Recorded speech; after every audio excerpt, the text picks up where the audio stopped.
I want to welcome everybody back to the Old Bear's Den of Bigfoot. And I just got back from being out on the road for the last 4 days. I had a load go down to Florida. Um, I'm not going to mention the name of the town where I was at, but I was below Tampa, I'll tell you that. Anyway, while there, I got a story for y'all that comes from the Tampa area. And these three men, uh, they're buddies. They go fishing together a lot. They do a lot of fishing all year round down there in South Florida. And let's just get right into the story. This story starts south of Tampa Bay, Florida. Three men decide to go fishing on a river near Tampa. Now, when I say near Tampa, that could be anywhere within 50 to 100 miles.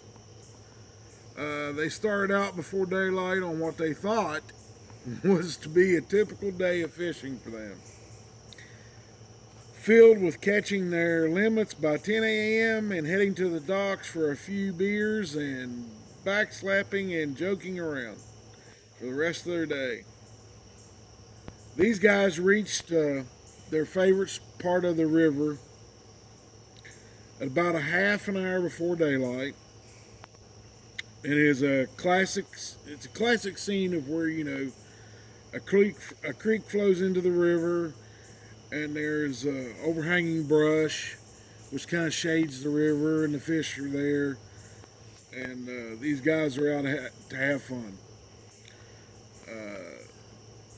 They cut the big motor and started fishing upstream using the trolling motor. And they were just slaying the fish that day. It seemed they caught one on every cast, is what I was told. Nobody was keeping track of the time or the battery. They finally stopped at about 3 o'clock in the afternoon, long past where they thought they were going to stop fishing. Here's where karma strikes. They go start the big motor, and it just went click. The battery was mostly dead, and they hadn't seen anyone all day. Sounds like they're kind of stuck, like Chuck, you know what I'm saying? Anyway, here's more of the story. They break out the oars and start paddling downstream and trying to use the trolling motor as much as they can to help them out and get around bends and stuff like that. At around 5 p.m., they checked their GPS, and it said they had 3 miles of the river to go before they got to the mouth of the river. That isn't the bad part. The bad part is they still had 8 miles to get back to the marina. And it was not going to be easy. About this time, they noticed there are no birds or any of the typical noises they usually hear while on the river. They start getting worried when one of them asks if the others hear that weird scream. Everyone starts listening, and whatever it is screams again. They have never heard that sound before. They start paddling as fast as they can. They round a couple of bends and hear splashing coming from ahead of them. They figure it is some people on boats out swimming and hurry towards the sounds. They get within 100 yards and see it is not people, but 3 hair-covered creatures. These creatures never noticed them or the boat. These creatures were grabbing fish and mussels on the sandbar.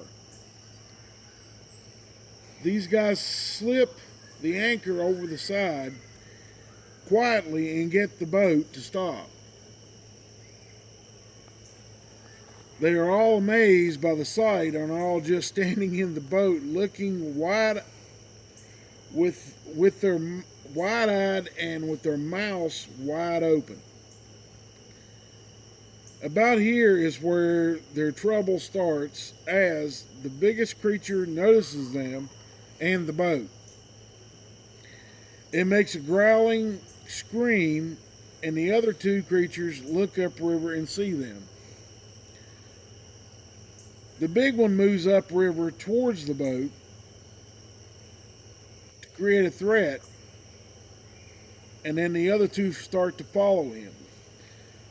They stop about 50 yards away and start smacking the water and beating their chests. This scares the guys in the boat, and they scramble for some kind of weapons, which the only weapons they had were oars. And they had a flare gun, which they were hoping to use because they only had one flare with them. Not a smart thing to do, guys.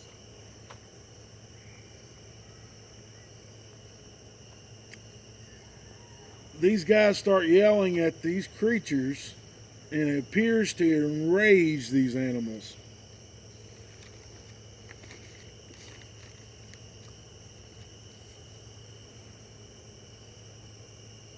Basically, they're at a Mexican standoff now. 3 big creatures on a sandbar, 3 guys in a boat that's disabled. The big motor don't run. They have no weapons with them. The only weapons they got is fishing rods, which are, bass rods, because they're fishing on a river, and 2 oars, and 1 flare and a flare gun. The guys know they are running out of daylight, and they have to get past the sandbar where the creatures are standing. They decide to pull the anchor and paddle past these creatures as far away from them as they could get.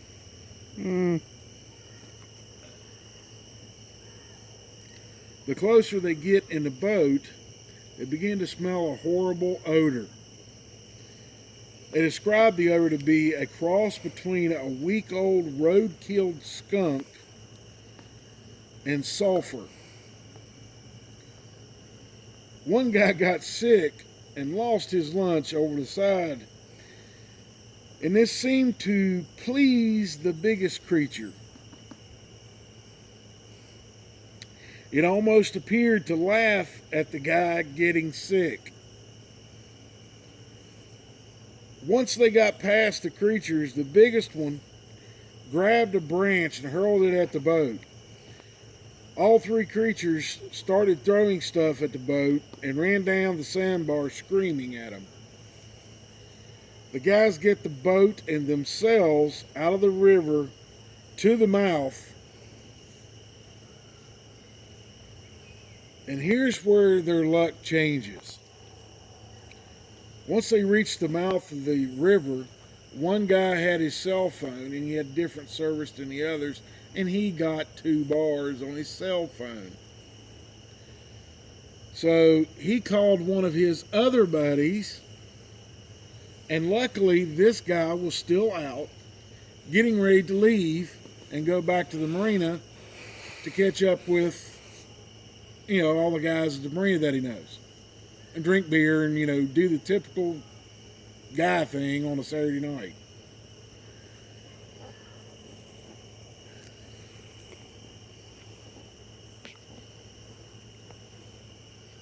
After talking to their buddy on the phone, they started discussing what happened. They came to the conclusion that those creatures were skunk apes, purely by the smell and what they have heard them be described by other people that they have seen on the internet. The faces of the creatures looked like oversized gorillas. The biggest one was over 9 foot tall, and the other 2 were almost identical in height and build at about 7 foot. They said they all looked close in their features, so they believed it was a father teaching his sons to fish and gather food. All three were black in color and had wide shoulders. Their arms were down to their knees. Their screams sounded like a cross between a cougar and a woman screaming. These guys have abandoned their favorite fishing spot because of this and have never been back, nor do they even want to go nowhere near that river. They now fish closer to the marina and carry 2 marine batteries with them. And they want to stress that they carried them in the boat, that were not hooked up to any motor to not drain them. They made sure all of them were charged when they left the docks now.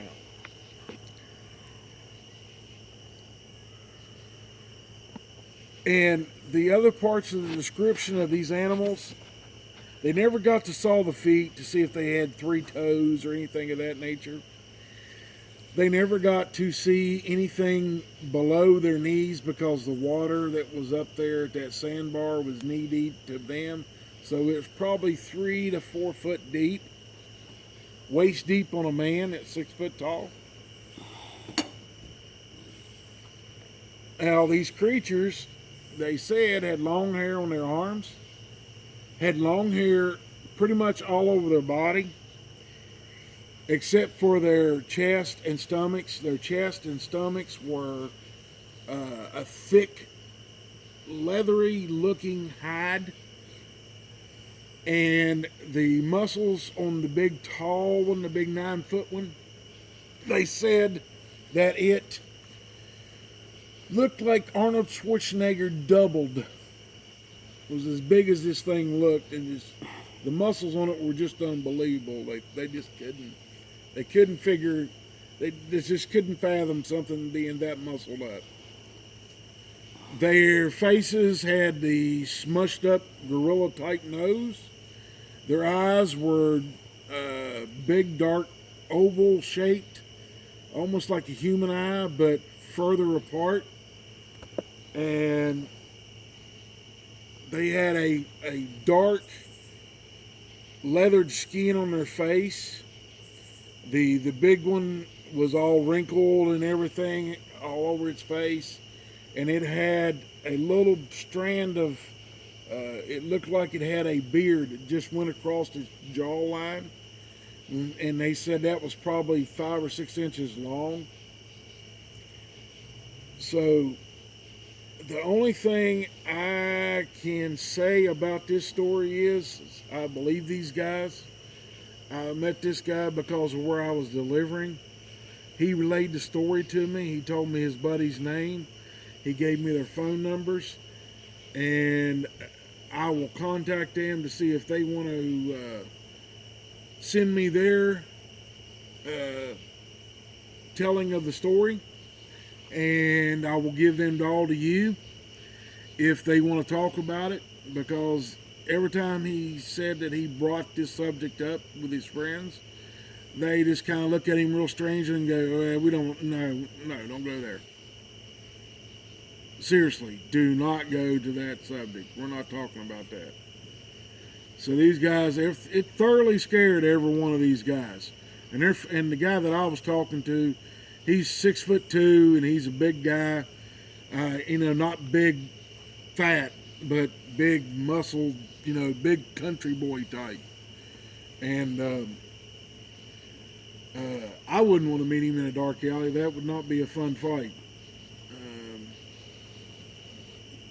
So, guys, I mean, the face that the man made whenever he was talking about the stench that was coming from these creatures, from these skunk ape, it had to be horrible.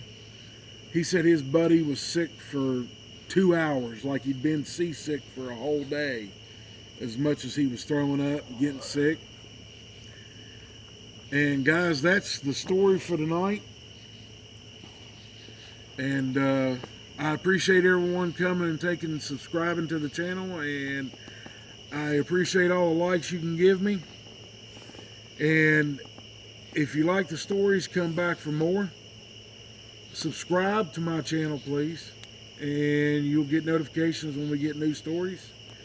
And if you want to have some fun on Saturday night, usually between 8 and 10 o'clock is when we have a show on my Discord. And we have a diverse panel of people that come on. And if you got questions about Bigfoot or you need to talk to somebody about Bigfoot, get on my Discord. The link will be in the description. And get on there.